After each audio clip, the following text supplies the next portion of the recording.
অভাবের তাড়নায় অবৈধ মদ বিক্রি করতে গিয়ে হাতে নাতে ধরা পড়ে দুই মহিলা মদ বিক্রেতা। অভিযোগ, শনিবার সকালে প্যাকেট ভর্তি অবৈধ দেশি মদ বিক্রি করতে যায় নলহাটি 15 নম্বর ওয়ার্ডের জগধারী গ্রামে।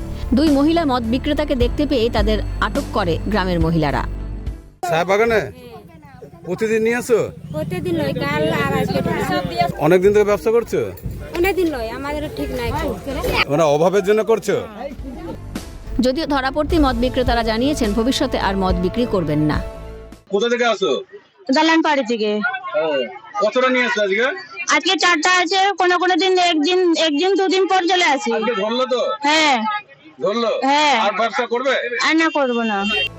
অভিযোগ, প্রায় সময় মদ খেয়ে নেশায় বুঁদ হয়ে থাকেন পুরুষরা, যার জেরে নিত্যদিনই সংসারে অশান্তি হয়। একাধিকবার স্থানীয় প্রশাসনকে জানিয়েও হয়নি সুরাহা।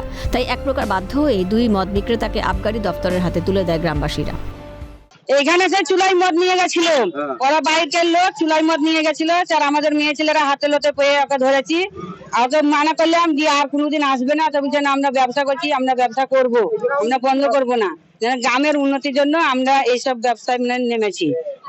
আপনাদের ঘরের স্বামীরাও কি? আমাদের স্বামীরা তো মানে ভাত সকালে জুটে না, এমন অবস্থা। এদের চুলাই ভেঙে মানে মারধর করছে।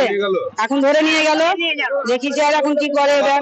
আমরা যে ধরে নিয়ে গেছে, ছেড়ে দিয়েছে, আবার আসছে। আমরা গিয়া যা অবধি ধরে দিয়েছি, গিয়া যা জানা না, এক বস্তা ওই থানা নিয়ে গেছে, হয়তো 2 ঘন্টা পর ছেড়ে দিচ্ছে, যাবেন বলে পয়সা দিয়ে ছাড়ছে, তাছাড়া এমনি ছাড়বে। গ্রামের খোলা রাস্তায় চলতে অবৈধ মদ কেনা বেচা, নষ্ট হচ্ছিল পরিবেশ। কিছুই কি জানতো না প্রশাসন? উঠছে প্রশ্ন। এমন পরিবেশ গ্রামের ভিতর তৈরি হলে ভবিষ্যৎ প্রজন্ম নষ্ট হবে, তখন কে দায় নেবে? বীরভূম থেকে ভোলানাথ চক্রবর্তীর রিপোর্ট, ক্যালকাটা নিউজ।